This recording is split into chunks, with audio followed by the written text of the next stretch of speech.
Hello guys, welcome back to a Simple Low Carb Life video series. We are now about to begin Module 9, Video 1, and we're going to talk a little more in depth about low carb substitutions. We've talked about this a little bit in the past in prior videos when we were talking about low carb pantry.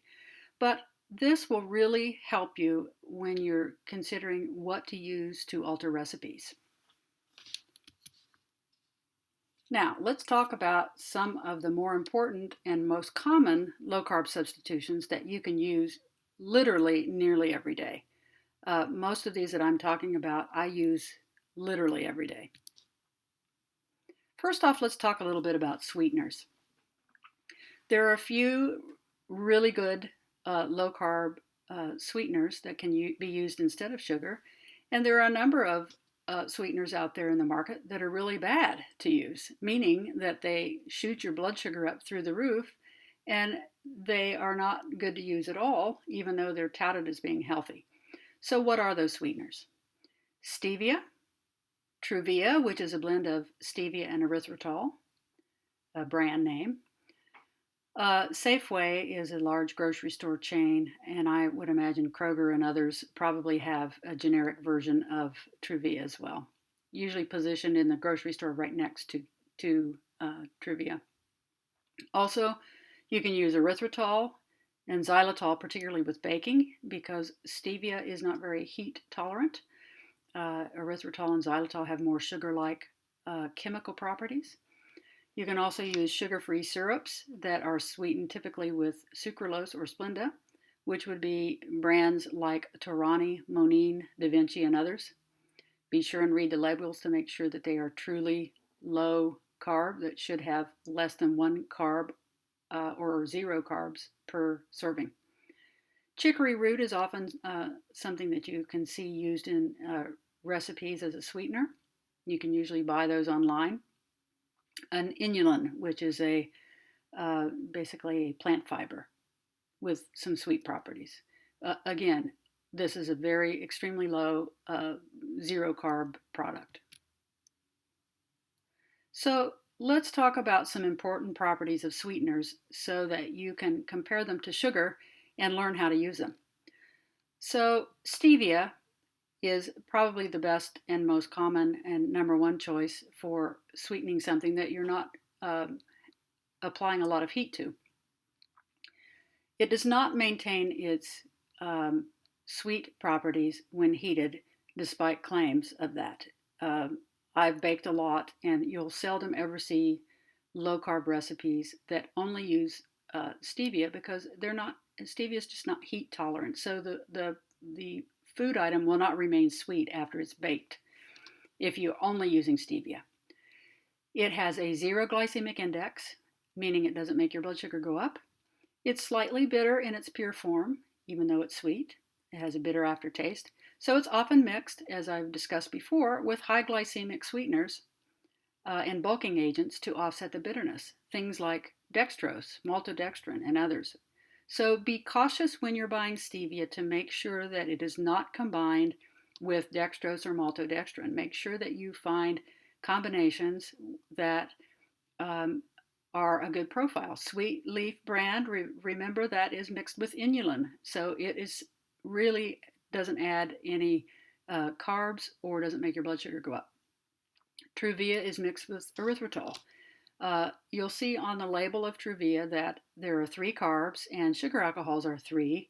And so as opposed to my usual rule that you can subtract half the sugar alcohols, erythritol has a 0 glycemic index and has 0.2 calories per teaspoon. So you really don't need to reduce how you subtract that. You can just subtract the entire amount of erythritol to find the net carbs. So Truvia is a great mixture of stevia and erythritol. And again, we've just discussed Truvia, but basically I'm certainly not a spokesperson for Truvia, but stevia and erythritol blend is a nice blend that acts very much like sugar. There is a company called Swerve that also will blend erythritol with stevia and I believe inulin as well. So let's look at some other sweeteners. Erythritol is, again, zero point 0.2 calories per uh, teaspoon, actually, not per gram, but it occurs naturally in some fruits and fermented foods, and it is a class of chemical called polyols, which are commonly called sugar alcohols, and it's about 60 to 70% as sweet as table sugar. It doesn't cause tooth decay like sugar does, and although it is partially absorbed by the body, it is excreted in the urine and in the feces. So it is the least likely of any of the sugar alcohols to cause gastric distress, meaning gas or bloating or diarrhea, unless you use high doses. When you buy something commercially that's sweetened with sugar alcohols, like protein bars, like Atkins, for example, comes to mind, it's sweetened with maltitol. And not only does maltitol have a high glycemic index, but it is very poorly tolerated by most people, and it is one of the most gas producing sugar alcohols that you can eat. So while the Atkins bars taste good, you're in considerable distress after eating one if you choose one of their bars with a high amount of sugar alcohols in it. So if you're buying a commercially prepared product like Atkins, I would try to find one with less than 5 grams of sugar alcohols in it. If it's more than that, you are very likely to have uh, diarrhea or loose stools and a lot of gas. So I jokingly will say that the cure for constipation that can occur on this diet is to eat an Atkins bar because it certainly will play the part of a laxative. Xylitol is another sweetener that can mimic sugar, and both of these, both erythritol and xylitol, look like sugar. Xylitol looks more like coarse-grained sugar, and erythritol certainly looks almost exactly like table sugar. Xylitol is extracted from the hard birch tree or from corn cobs, and the fermenting process will produce this. It is in most every sugar-free gum because, and it's really endorsed by the American Dental Association because it does not cause tooth decay, and it's in that class of chemicals called polyols as well, or sugar alcohols.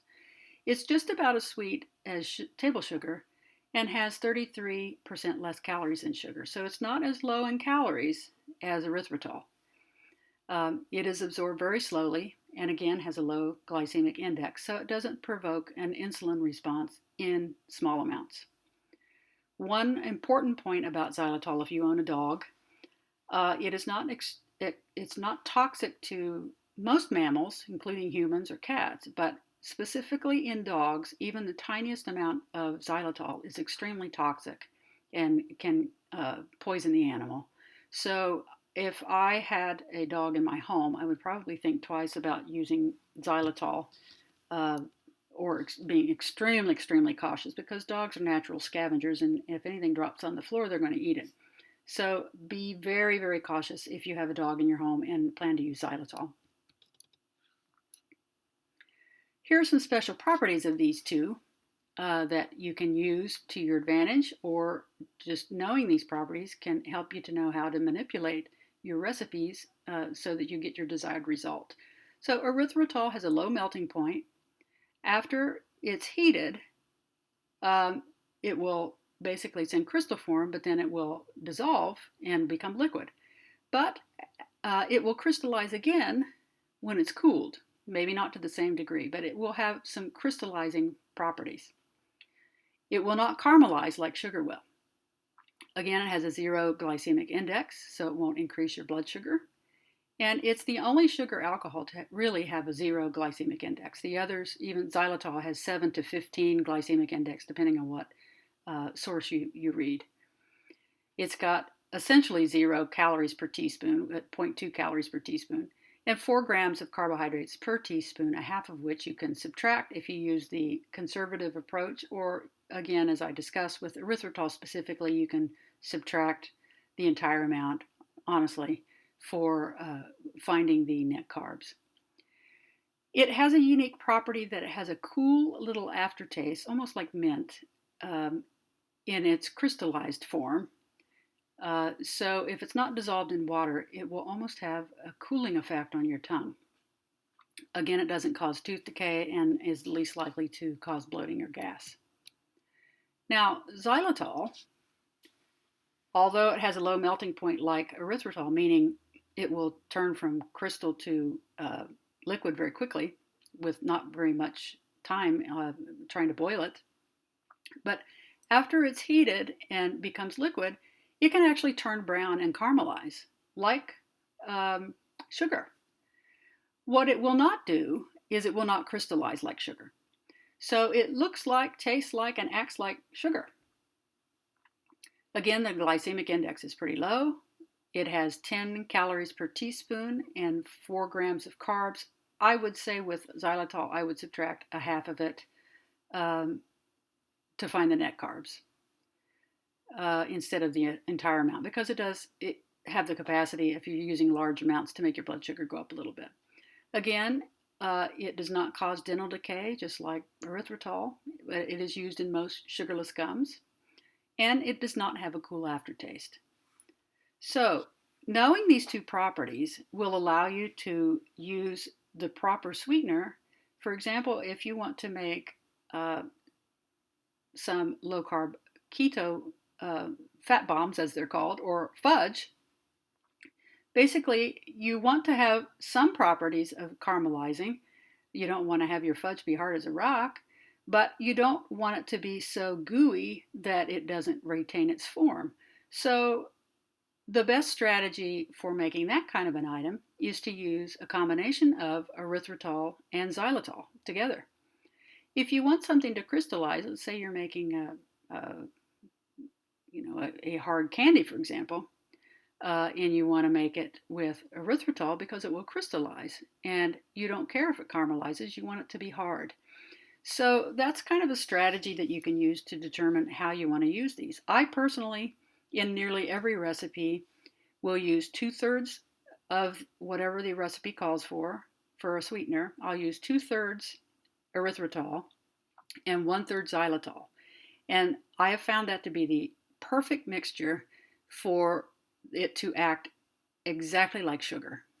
So if you want to use that strategy, I've played around with this a lot, and in every recipe that I try, unless I purely want to caramelize something and make like an imitation honey out of xylitol and just have it be gooey and brown and caramely, then I mix xylitol and erythritol in a 2-to-1 ratio, with erythritol being 2 parts and xylitol being 1.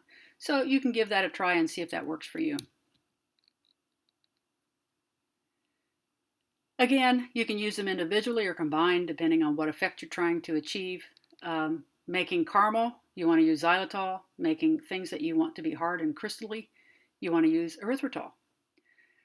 A word of caution on these sugar alcohols. Now, I don't know if many of you have ever made hard candy or cooked sugar products to the softball stage, but it requires boiling for quite some time, usually 20 minutes, a half an hour, because the sugar behaves in an exothermic way, meaning it takes a lot to get the sugar crystal itself to heat up. These sugar alcohols are endothermic, meaning their energy is turned inward, and so it doesn't take much for them to change their form and retain a considerable amount of heat for a long period of time. So you need to be extremely cautious when you're working with these substances, because you can have very severe burns if this splashes on you. I don't know if you've ever cooked hard candy and you splash some of that on you when you're using sugar. Well, it can just sear through your skin, and this is very similar. So be very, very careful to not splash any sugar alcohols on your skin, or you'll have very severe burns. The good note about this is I will often make ketogenic fudges using xylitol and erythritol in that 2-to-1 mixture like I described. But unlike conventional fudge, where it might take 20 minutes, a half an hour to make, you can whip up a batch of fudge in about 5 minutes because of this particular property where it heats very quickly. So that can work to your advantage too. You can be a star at any dinner party. You can whip up some fudge if you have erythritol and xylitol with you that tastes just like fudge made out of sugar, which is not going to add so many carbs. So Splenda, which is also the generic name is sucralose, has been on the market for quite some time, and it's gotten a lot of bad press lately And so I would probably be cautious about the amount of Splenda that you use, and I would steer more towards stevia if you can, uh, and maybe not use it daily. But it is a chlorinated sucrose molecule. It is many, many times sweeter than sugar, so it's extremely sweet. It doesn't absorb water, and so if you try to cook with it by itself, it makes baked items really dry. And it will retain some of its sweetness when heated, but not all of it, just like Splenda. And an interesting fact about Splenda, it was accidentally discovered while attempting to make an insecticide, which chlorinated molecules are usually considered poisons and are used in insecticides and other poisons. So it was serendipity on the part of the person that was trying to make this insecticide that they turned it into a sweetener that's wildly popular. However, it has recently been studied and suggested that it can kill the good bacteria in the gut. So I would say there's probably some truth to that. So I would not avoid Splenda entirely, but I would try to use stevia as much as possible. Again, it does contain calories and some carbs that are often ignored. There's at least 1 gram of carbs per packet. So it's not free. So if I used it at all, I would keep the portions very small and try not to use it daily. And Splenda is often used in any of the Torani, Monine, Da Vinci syrups that are sugar-free. So I would try to find things that are sweetened with stevia if you can. Most commercial diet drinks contain equal or aspartame. I would avoid aspartame entirely if you can. If you are out in a restaurant and you must have a diet soda versus having a sugary soda, yes, I guess there's a role for it there. But both aspartame and saccharin, a previous sweetener that's been around, still around, have been studied, and both of those cause a whole host of health problems. So I would limit your use of aspartame containing drinks as much as possible. On a good note, I suppose, Coca-Cola is now making a Splenda sweetened Diet Cola, which I've had in my home. And, it tastes good. It doesn't have that bitter aftertaste that aspartame will give things. But again, it's sweetened with Splenda, so I would try not to use it regularly. There are many stevia sweetened drinks at many grocery stores now. Hanson's is a company that comes to mind that makes all sorts of sodas that are sweetened with stevia. So it's not too hard to find stevia sweetened drinks anymore. Even Target has them. So just have your radar out when you're picking up um, basically sugar-free drinks and look and see what sweetener is in it. That should determine whether you buy it or not. Again, choose your sweeteners very wisely and beware of cravings that can come by basically using these artificial sweeteners or non-sugar sweeteners can sometimes, especially aspartame has been studied specifically for this property that I'm describing, but people who drink diet colas usually gain weight because they have more of a desire for sweets when they drink them because they're extremely sweet. So beware of those. And if you're a regular diet soda drinker, I would try to wean yourself off and just have them occasionally, if at all, unless you're using stevia sweetened products. Now let's talk about some flour substitutes. We've talked in prior video about this in the low carb pantry, but almond meal can be used pretty much 1-to-1 ratio as you would wheat flour. Coconut meal, or coconut flour as it's called, is a little trickier to use, and it has super sponge properties, so that you always have to add twice the amount of liquids at least when you're using coconut meal or coconut flour. So I would follow a recipe till you get very skilled at how to manipulate a recipe if you're using coconut flour. Cashew flour or meal is also a great substitute for flour. It does have higher carbs than almond meal or almond flour, so take that into consideration. And way I use it is mixing almond and cashew so that I don't use all of the higher carb cashew flour in my recipes. You can also use soy flour if you don't have issues with soy. It has quite a bit of protein in it, as does whey. They're a nice, both of these are a nice way to make gravies or other baked products instead of using almond meal all the time, or if you have almond allergies or nut allergies. Chickpea flour or garbanzo beans is a little bit higher in carbs, but it does add a starchy texture to recipes, so it helps to hold the dough together as if it contained gluten. So it's a nice thing to use. Arrowroot and sorghum flour can also be used in very small amounts for the same purpose. Einkorn wheat we've discussed in a previous video, but it is biblical wheat. It does not have the inflammatory properties that modern wheat does. Has only 13 proteins, never been hybridized, and it does not have appetite stimulant properties. So it's a company out of Italy called Jovial Foods that makes it. So I've found it in local grocery stores. You can also find it on our online store. But if you use it at all, use less than 1/4 of a cup for an entire recipe to add gluten properties or elasticity to your recipe. You can also add yeast with a tiny few little granules of sugar to feed the yeast, and then you can make yeast breads once in a while with low-carb flours, but adding einkorn wheat for the elasticity properties, especially if you're making like a pizza dough, for example, and you want to trick your friends into thinking that it's some fancy wheat flour. You're predominantly using low-carb flours if you're using almond meal and then just a little bit of einkorn wheat. So that's a strategy that you can use to use einkorn wheat. Still has carbs, so remember that when you use it. And it does contain gluten, so if you have gluten intolerance, then that's an issue as well.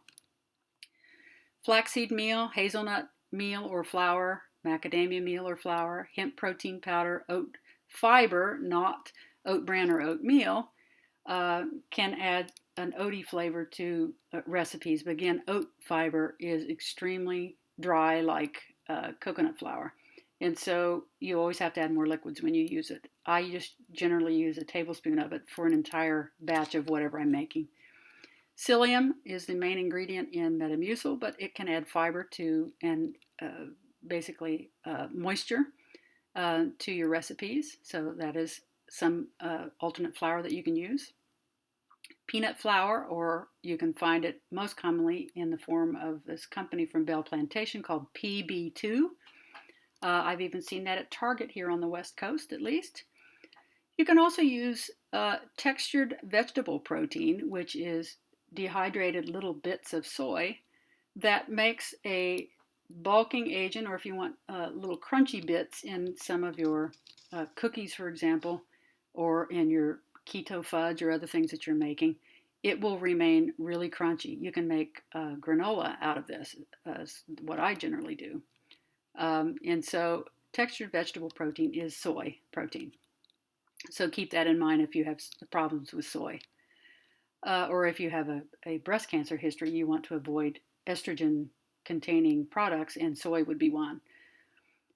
Some other fibers that you can use would be chia seeds, flax seeds, hemp seeds, and sesame seeds that you can add to your recipes as well.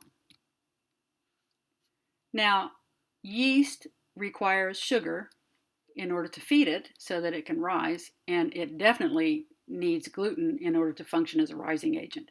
So what that means is when you're making low-carb breads, they're all going to be quick breads and not yeast breads unless you're using some gluten-containing flour, like throwing in a little einkorn wheat, for example, which you want to avoid as much gluten as you can, and just do that on an occasional basis.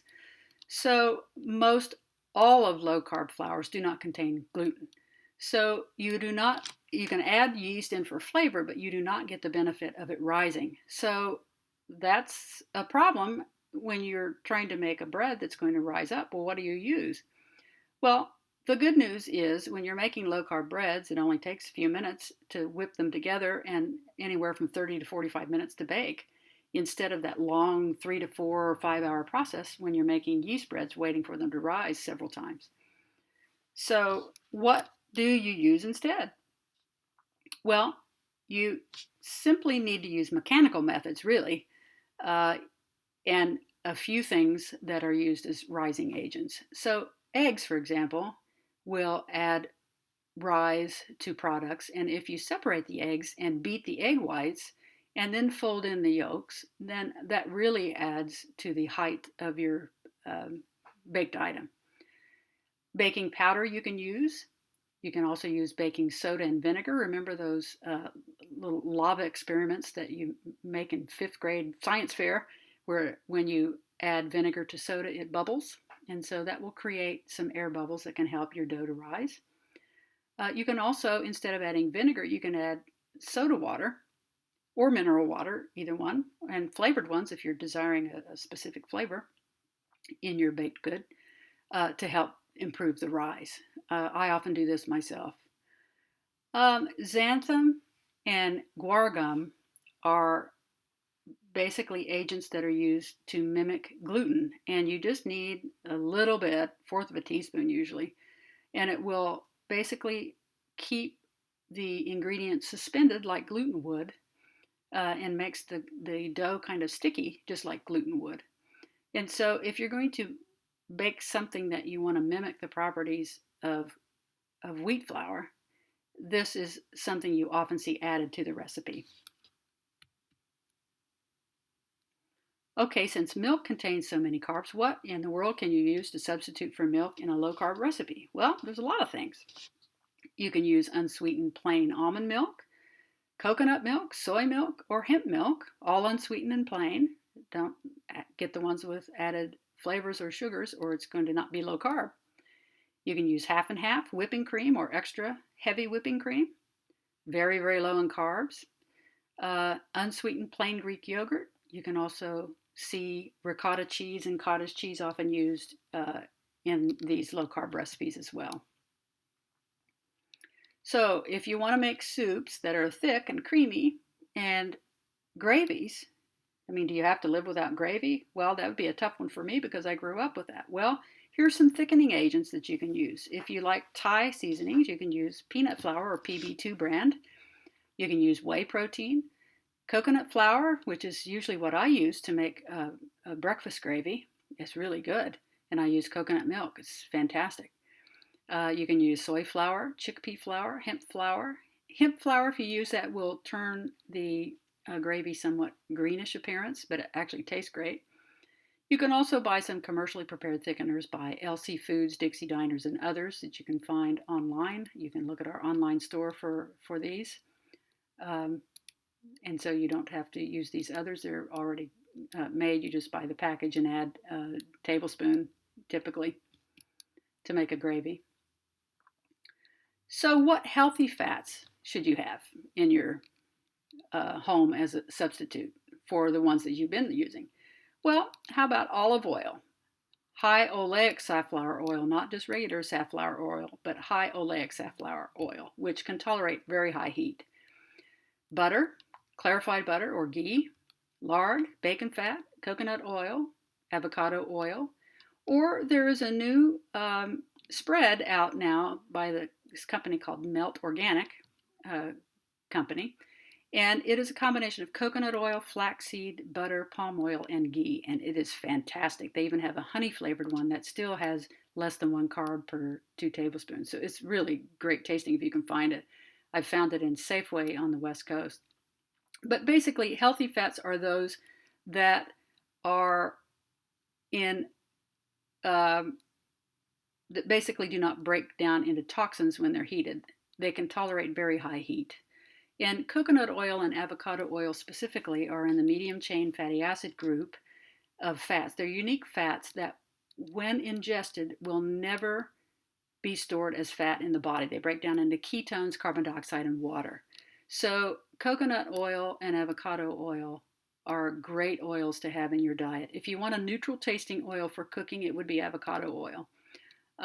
Persian people or people from Iran use it in their cooking. You've often tasted it in Mediterranean cooking and not known it, that flavor, but it's very, very neutral taste. Coconut oil does have a slight coconut flavor to it, but not much when you're cooking with it. So if you want a completely neutral oil to use, I would use avocado oil. So that's a list of healthy fats that you can use instead of the polyunsaturated fats that really turn toxic at low heat. So what we've been lulled into thinking is great to use because of how cheap they are. They're really not good for us at all, because if something is deep fried, it needs 400 or 500-degree heat in order to accomplish the deep frying process. And that breaks those oils down. And you can smell it when you go into any restaurant, how those oils are broken down, and there's gooey grease everywhere from the breakdown of the oils. So you want to avoid using polyunsaturated vegetable oils as much as possible. I wouldn't use them at all. We get some anyway in processed foods, so I wouldn't pick them up at all. In smaller amounts, you can use macadamia oil, sesame oil, walnut oil, and others, but again, they break down with heat, high heat. So I would use them, basically adding them after the heating process is done, so that you add the flavor and just get it a little warm, but not cooking it. They're great to drizzle on your food. All right, we've just completed Module 9, Video 1. And once you've taken a little break, let's learn about some more substitutions in Video 2. So take a little break and we'll see you when we come back.